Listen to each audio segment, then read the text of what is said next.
सत्यनारायण पटेल जी को आपने देखा पूरे जोश और खरोश के साथ नौजवानों को मजबूत करने का काम कर रहे हैं, एक एक आदमी को जोड़ने का काम कर रहे हैं। हर आदमी को एक दिन दुनिया में जाना है, समझ लीजिए। कोई आज जाएगा, कोई कल जाएगा, सबकी बारी आने वाली है। लेकिन जिस दिन लोग चले जाएंगे दुनिया में, उनको कोई याद नहीं करने वाला। समाज को नई दिशा देने का काम करना है। सदस्यता राशि चलाई जा रही है, सदस्य बनाने हैं, लेकिन जो आप लोगों को शिक्षा के क्षेत्र में जोड़ने का काम करना होगा। 10 मिनट इसको रखो यार।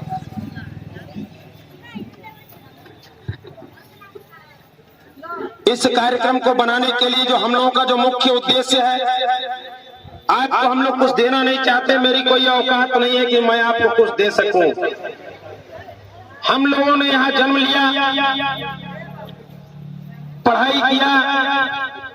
आप सोचिए, कल्पना करिए, यह स्थिति जिससे वाकिफ होगी किसी से कुछ छुपी नहीं है। मेरे पिताजी लोग 4 भाई, 2 भाई यहाँ आए हुए हैं। हमारे सत्यनारायण पटेल चाचा जी, उधर बैजनाथ चाचा जी कहीं बैठे हुए थे। हमारे मौसा, हमारी मौसी, हमारी चाची, सभी लोग जानते हैं कि हम लोगों का परिवार कैसे गरीबी से पला बढ़ा है।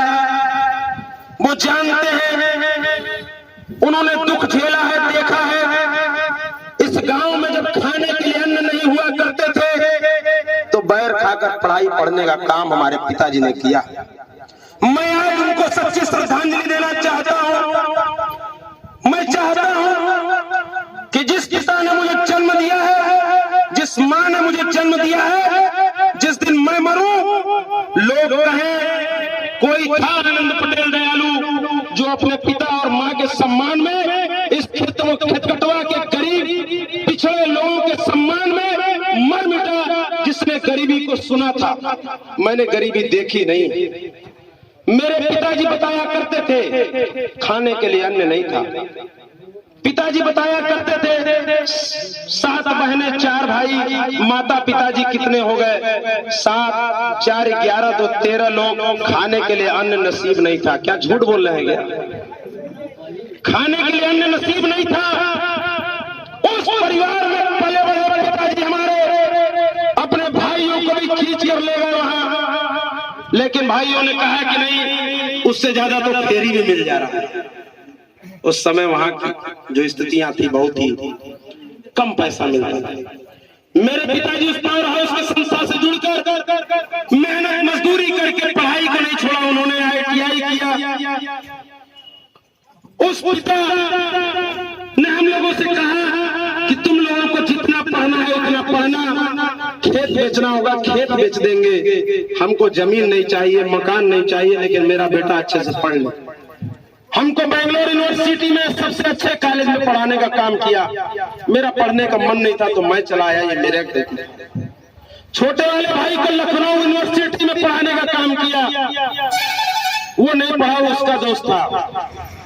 लेकिन समाज को नई दिशा देना चाहता हूं कि अगर मैं केवल उठ गया, मेरा परिवार अच्छे से हो गया, यह संकल्प नहीं है। संकल्प मैं राजनीति में इसलिए आया हूं कि मेरे गांव की तस्वीर बदलनी चाहिए। मेरे गांव का एक एक व्यक्ति कोई भूखा न सोए, एक एक व्यक्ति के साथ अत्याचार न हो, एक एक व्यक्ति अगर कोई विधवा हो जाए तो उसको पूरा उसका अधिकार मिले, विधवा पेंशन मिले, और कहीं कोई दिक्कत परेशानी हो, उसकी बात अगर नहीं सुनी जा रही है, थाने में नहीं सुनी जा रही है, तो उसकी बात में सुनवाने का काम यहाँ से लेकर लखनऊ तक करने के लायक बनूं। इसलिए मैं राजनीति में आया।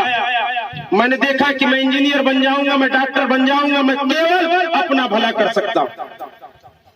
उस पिता ने कहा था कि जाना, समाज में अगर कभी तुमको किसी गरीब को पढ़ाने का काम करना हो तो जरूर पढ़ाना, वही तुम्हारी तपस्या होगी। इसीलिए मैं कबाड़ बीनने वाले बच्चों को, दुकानों में काम करने वाले बच्चे, प्लेट धोने वाले बच्चों पर मेरी नजर रहती है और उन बच्चों को मैं पढ़ाने का काम करता हूँ।